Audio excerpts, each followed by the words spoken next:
एक जंगल था। उस जंगल में बहुत सारे चूहे एक साथ रहते थे।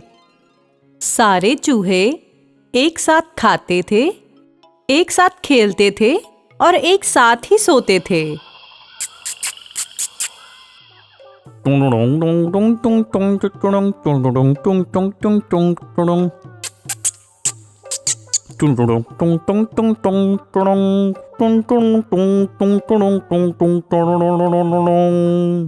आहा, वो पेड़ यहाँ से कितना खूबसूरत दिखाई दे रहा है। तुम सब भी ऊपर आ जाओ, आओ मेरे साथ।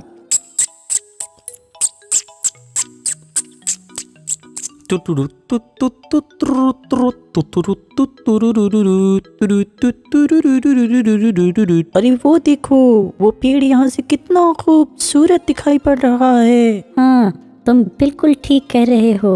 वो पेड़ यहाँ से कितना खूबसूरत दिख रहा है। अब चलो चलो, अब हम लोग दौड़ेंगे।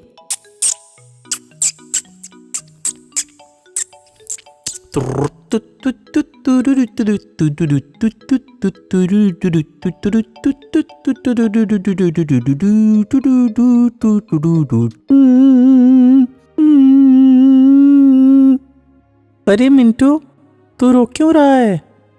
क्या हुआ?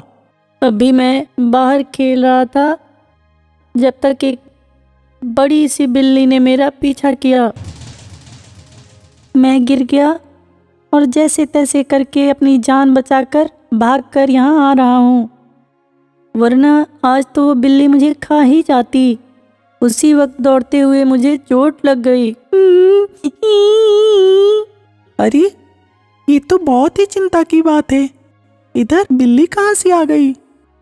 अब अगर हम लोग सुरक्षित नहीं रहे, वो तो हम लोगों के घर वालों को खा ही जाएगी। तुम बिल्कुल ठीक कह रहे हो। अब हम लोगों को चौकन्ना रहना पड़ेगा। ये सभी आपस में वहां बात कर ही रहे थे। तब तक वह खूंखार बिल्ली जो इन चूहों के घर के पास आ पहुंची थी, उसने इन चूहों पे हमला कर दिया।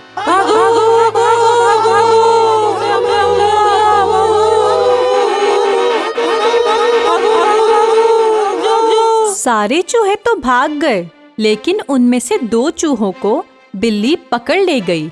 अपने परिवार के 2 लोगों को खोने के बाद उन चूहों में बहुत ज्यादा डर समा गया। वो चूहे अब अपने बिल से बाहर निकलते ही नहीं थे, और अगर कभी निकलते तो जैसे कांपते हुए निकलते थे। एक दिन यह सभी चूहे आपस में बैठ के बातें कर रहे थे। अरे भाई, हमें अब ये जगह छोड़ ही देनी चाहिए।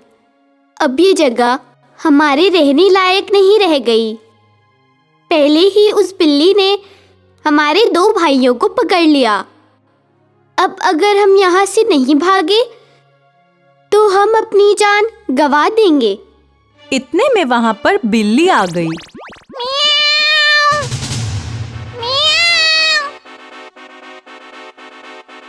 उस बिल्ली ने आज एक और चूहे को पकड़ लिया। अब तो चूहों की नगरी में जैसे सन्नाटा पसर गया। चूहे बहुत डरे और सहमे से रहने लगे। उन लोगों ने सोचा कि अब एक एक करके हम सब लोगों को मारा जाना है, क्योंकि वो बिल्ली बहुत ही खतरनाक है और हम में से किसी को भी वो छोड़ने वाली नहीं है। एक दिन रात में सभी चूहे डर डर कर किसी तरह एक पेड़ के नीचे इकट्ठा हुए और आपस में बातें करने लगे। अरे भाई, हमने 3 भाइयों को पहले ही खो दिया है और अब वो बिल्ली एक एक करके हम सबको मार डालेगी। ऐसा करते हैं, हम इस जगह को छोड़ देते हैं।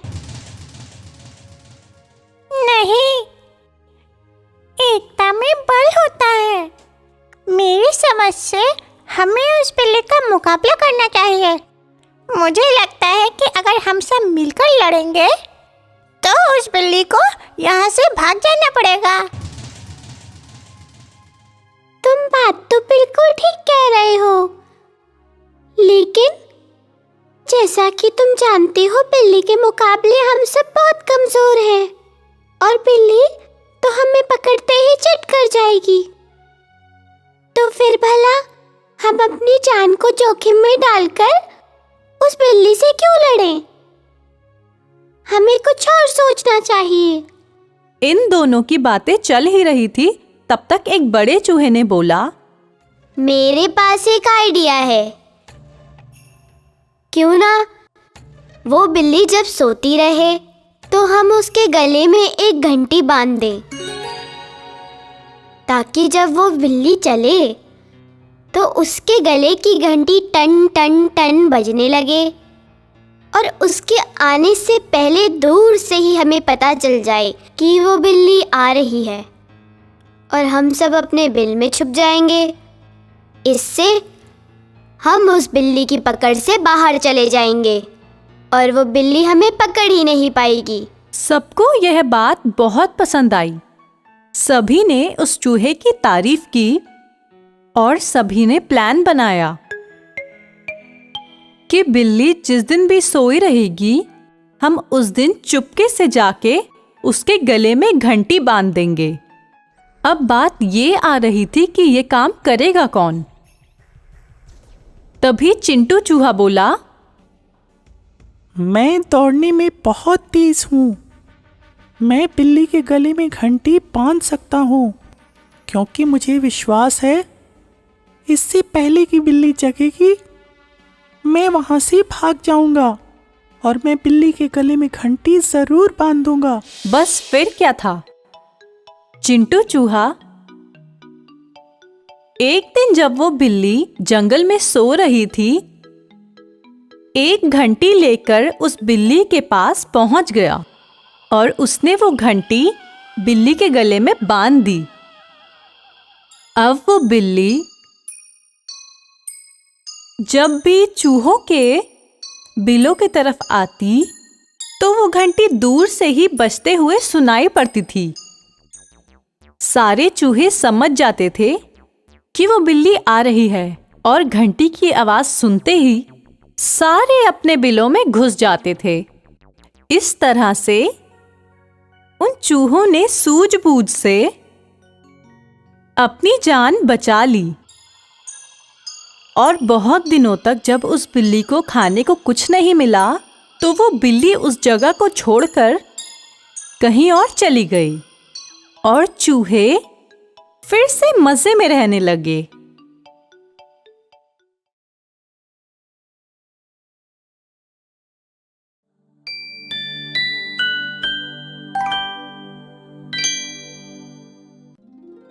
एक जंगल में एक कौवा रहता था। वो कौवा बहुत बुद्धिमान था।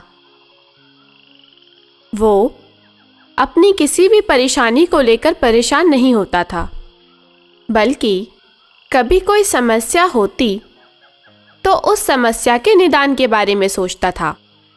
जंगल के दूसरे जानवर भी उस बुद्धिमान कौवे से अपने काम के लिए सलाह लिया करते थे।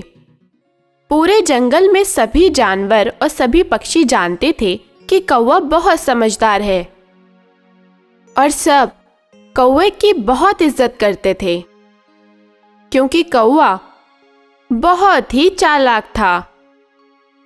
एक बार की बात है, जंगल में सूखा पड़ गया। पानी की कमी हो गई। सारे पक्षी और सारे जानवर यह सोच के परेशान हो गए कि आखिर अब हम पानी कैसे पिएंगे, अब हमारी दिनचर्या कैसे चलेगी। टिंकू बंदर ने रेनी बकरी से कहा, अरे रेनी, बहुत दिनों से बारिश नहीं हो रही और आसपास के सभी तालाब भी सूख गए। अब तो प्यास के मारे हालत खराब हो रही है। मैंने तो कल से पानी नहीं पिया है। हाँ टिंकू भैया, तुम सही बोल रहे हो। मेरे गले से तो आवाज ही नहीं आ रही। मारे प्यास के मेरी हालत खराब हो रही है। अब तो ऐसा लगता है रिनी कि हमें ये जंगल छोड़ के जाना पड़ेगा, वरना हम तो यहाँ मर ही जाएंगे। पानी मिल नहीं रहा और आखिर कोई कब तक प्यासा रह सकता है। हाँ टिंकू भैया, मैं भी यही सोच रही हूँ। आखिर कोई कब तक प्यासा रह सकता है, वरना हम तो यहाँ मर ही जाएंगे।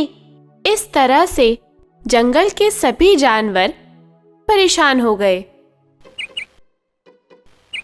बात भी सही थी, आखिर कोई प्यासा कब तक रह सकता है भला। सारे जानवर एक एक करके जंगल छोड़कर जाने लगे।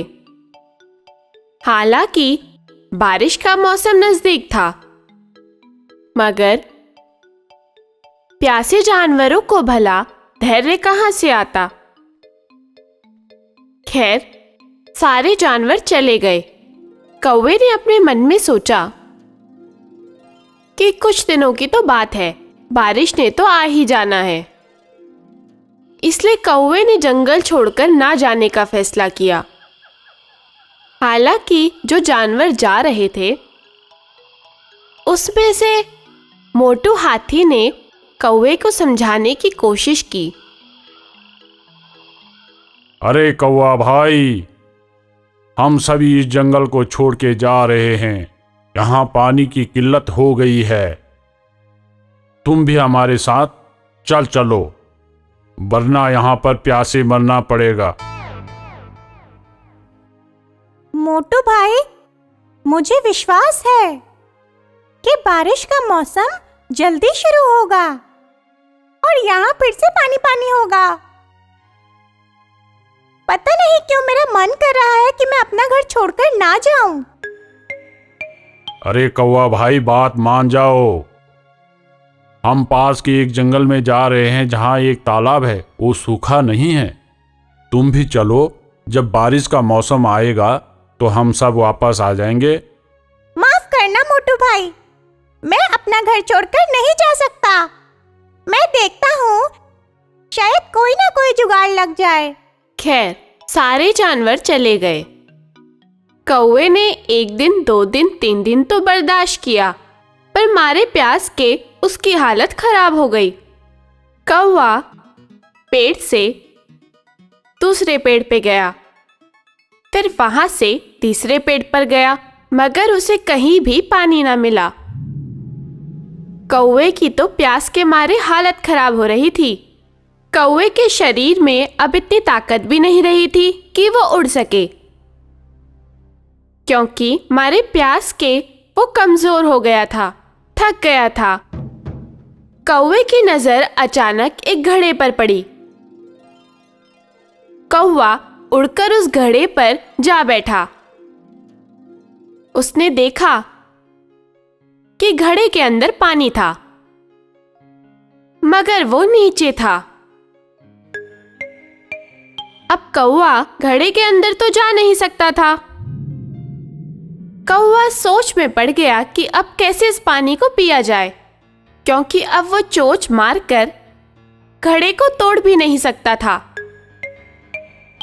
कौवा तो था ही अक्लमंद, वो था ही होशियार। कौवे की नजर आसपास पड़े कंकड़ों पर पड़ी।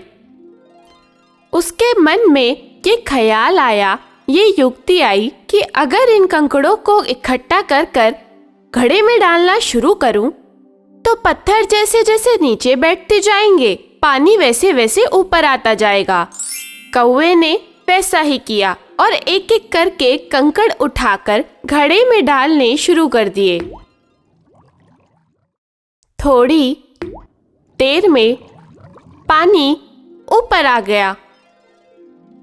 हालांकि इसके लिए कौवे को बहुत मेहनत करनी पड़ी, मगर अंत में कौवे को पानी मिल गया और जितना पानी ऊपर आ गया था वो कौवे के पीने के लिए 10 से 15 दिन तक पर्याप्त था। इस तरह से कौवे ने बुद्धिमानी से अपनी जान भी बचा ली और उसकी प्यास भी बुझ गई। और कुछ ही दिनों में वहां बारिश का मौसम भी शुरू हो गया और वो जंगल फिर से हरा भरा हो गया। बच्चों, हमारी जिंदगी में भी जब भी समस्याएं आए तो हमें उन समस्याओं के बारे में कम, उसके निदान के बारे में ज्यादा सोचना चाहिए। ऐसा करने से हमारी हिम्मत भी नहीं टूटती और हम उन समस्याओं से पार पा जाते हैं, यानी हम उन समस्याओं को